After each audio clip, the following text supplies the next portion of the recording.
Hello students, lesson Exploring Vulnerability Assessment Framework from organizations like IPCC and UNDP.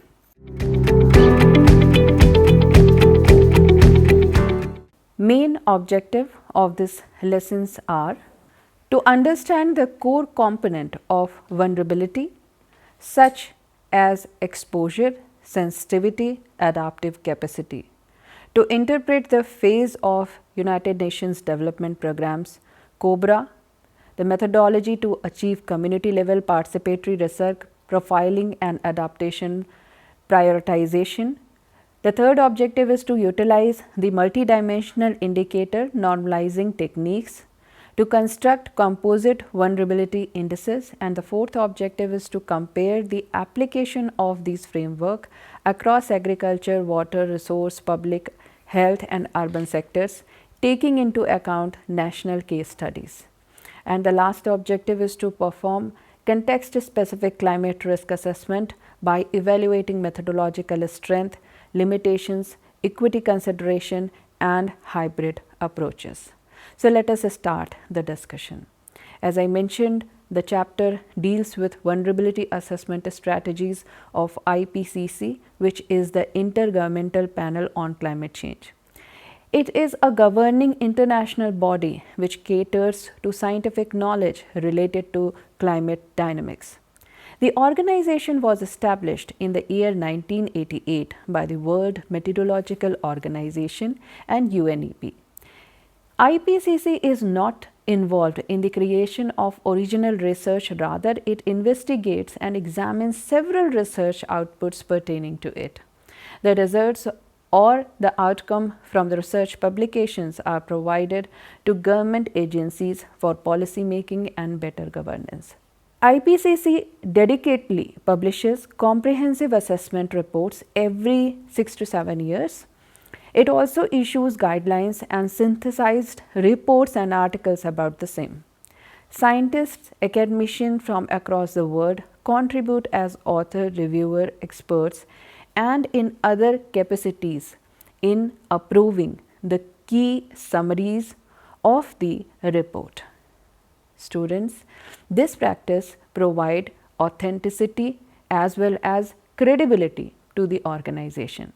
The concept of vulnerability is crucial to the organization. In the third and fourth assessment report of IPCC, this vulnerability is defined as the degree to which a system is susceptible to or unable to cope with adverse effect of climate change. This includes climate variability and extremes. Now I will describe about the facts behind vulnerability. What is the theoretical basics? Students, it is desirable to define the nature of the term vulnerability in relation to climate change before going into the actual frameworks. In its simplest form, vulnerability is the extent to which a system is prone to suffering as a result of being subjected to climate hazards. Nevertheless, the present interpretations incorporate several elements: the physical landscape, social and economic status, the capacity to adapt to change, and the degree to which the human well-being is endangered by the exposure to hazards. There are a number of fundamental ideas on vulnerability. The first one is exposure. This is the presence of people, livelihood, ecosystems, infrastructure or economic assets in location where they are prone to be negatively impacted by climate risk like flood, drought, cyclone, heat waves or sea level rise. Second one is sensitivity. How sensitive a system or population is to climate stimuli. An example would be an agriculture society that relies on rainfall and which is highly vulnerable to climate change compared to an urban society that relies on piped water supply. The third is adaptive capacity. Adaptive capacity is the capacity of people, group or institution to adjust, to manage and recover after effects of climate. These are financial ability, technology, knowledge, governance support and social network. Students, the three elements are typical feature of the structure of both International Panel on Climate Change and United Nations Development Programme, though the definition focuses and the methodological implementation vary. Now let me explain to you vulnerability. Global System Development Pre-Third Assessment Report prior to 2001. This says that early IPCC approach, in the previous IPCC assessments, vulnerability was only addressed mainly in terms of the sensitivity and adaptive capability, where exposure was often inferred.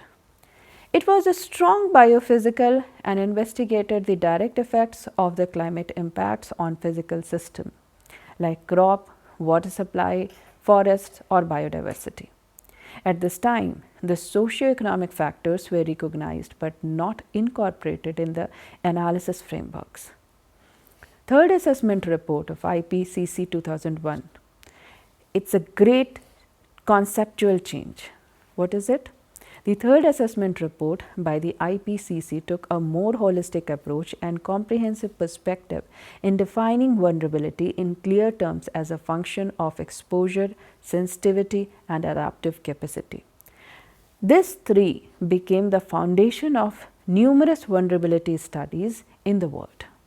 The TAR framework acknowledged that vulnerability is not merely the issue of climatic conditions, but also highly influenced by socio-economic disparities, failure in the institution, and lack of development. Now, let me explain to you the IPCC fourth assessment report, which came in 2007. This is related to the framework popularization. That was the extent to which vulnerability framework was widely accepted throughout the world in the fourth assessment report in AR4. Researchers, governments, and development agencies made extensive use of it. The framework placed vulnerability in the wide context of risk and was associated with adaptation planning. IPCC fifth assessment report that came in 2014.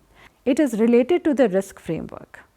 AR5 essentially recognized the conceptual approach by moving the model, which was based on vulnerability, to a risk-oriented framework. In this model, risk has been defined as risk is equal to hazard multiplied by exposure multiplied by vulnerability. So, in this case, vulnerability was further subdivided into sensitivity and absence of adaptive capacity. Although the analytical focus had changed to the relationship between the hazards and the exposure and vulnerability, this theory is similar to the disaster risk theory applied by United Nations Disaster Risk Reduction. Recent publications, IPCC 6th Assessment Report in the year 2021 to 2022. AR6 enriched the knowledge by taking into account current socioeconomic development pathways, climate justice, differential vulnerability, systematic risk, climate change feedback loop, and development. It highlights that vulnerability is dynamic, which varies with the governance structure, environmental degradation, demographic change, and social inequalities.